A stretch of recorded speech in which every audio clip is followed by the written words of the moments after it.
leta rero niko itegereza gukora kuko tubiravye baravuga bati leta irakwiye gukora mu ikibazo c'umuyagankuba. Ikibazo c'umuyagankuba benshi barashinze intahe nko mashirahamwe ahingura yuko bashobora kumara amasaha 45 ku ndwi batariko barakora kubera umuyagankuba. Nuvuga ko ari nk'imisi ibiri icicika nk'imisi mbere 3 igihe ufatiye ku misi y'akazi yo ku murango.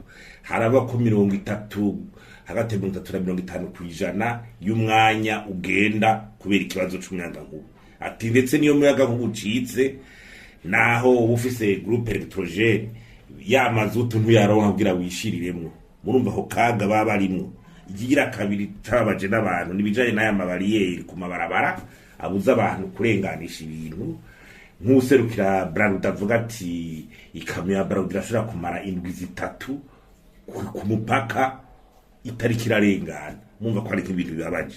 Hariho rero n'umukongomani yavuze ati twe turaza ugatangirwa abapolisi bagufata nabi uzanya amadovize kugurira ibintu ngaha tubiye yuko yatutswe n'abapolisi agiye kwitwarira uwo mupolisi kumukurira mbere aca bari wafungwa. Uwo mukongomani aca bari wafungwa. Aca aravuga ati aha mu Burundi bijanye no kubahiriza baguza tungaviro no des affaires ati no muri Kongo turabasumye. Basigabana ko cyo gihugu canyuma gikora ibintu bitameze neza. Ibijanye na tracasserie administrative no kuvuga kubura gisha abantu baguza tunga baza gukorera ibintu basaba by'impapuro. Impapuro nyinshi bakadisaba ahantu hasanzaye zimara umwanya hategeza kuba gishe imwe n'ama procedure abantu bakoresha no kuvuga ingene abantu bakora ico gikorwa bakikaba kizwi bakaja ahantu hamwe ku biro bimwe babisabira bikanyaruka ndetse na oberi kaborohereza mu bintu bategeza ko ariko barakora. Bagasaba kandi na leta yuko yosubira gufasha yuko ibanye nkuru y'igihugu yofasha amabanki akaja hamwe kugira baze bararonka ideni gihuta bishobora kubafasha gukora imigambi yabo. Ikindi ni BBN iki kigo kiraba ibijanye n'ibihingurwa ko bikwije vyangombwa. Ati nikibakingira abantu binjiza ibintu bidakwije vyangombwa mu gihugu bikaza kugira kononera abagwiza tunga ariko barahingura ibintu bijanye bifise ivyangombwa bikwiye.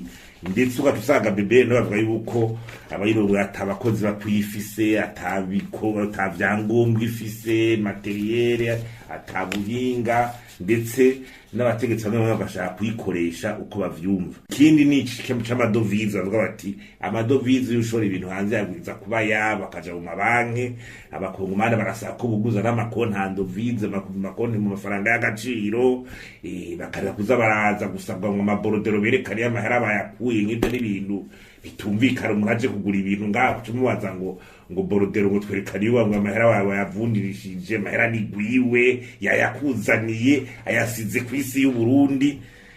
Ivyo rero ni ibintu tuza kumvuravye n'ingene mu bijanye n'ubutunzi banavuga yuko devaluation mu bisanzwe ifaranga ry'agaciro y'igihugu yo rigabanutse biriko birafasha abashorera ibintu hanze n'abaza kubigurira mu gihugu. Hanyuma ikindi bagarutse ko rero gikomeye ni igiturire gisibije.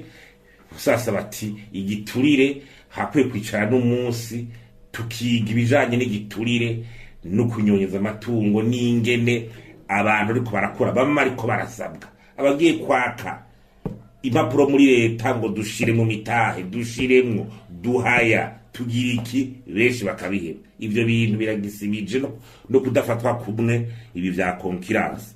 Hanyuma ikindi nuko hakwe kuba n'icigwa kiraba ivyo dutakaza kubera umupaka w'u Rwanda n'u Burundi wugaye kuko benshi bariko baratwara imitahe muri ico gihugu asanga yabahora bashorera ibintu hanze bahora bashorera no muri ico gihugu bamwe ugasanga mu Rwanda kwa gatitiri muza ahubwo mu bikorere ngaha umva n'agahombo ugasanga bagiye gushira imitahe muri ico gihugu ari abarundi kumbure.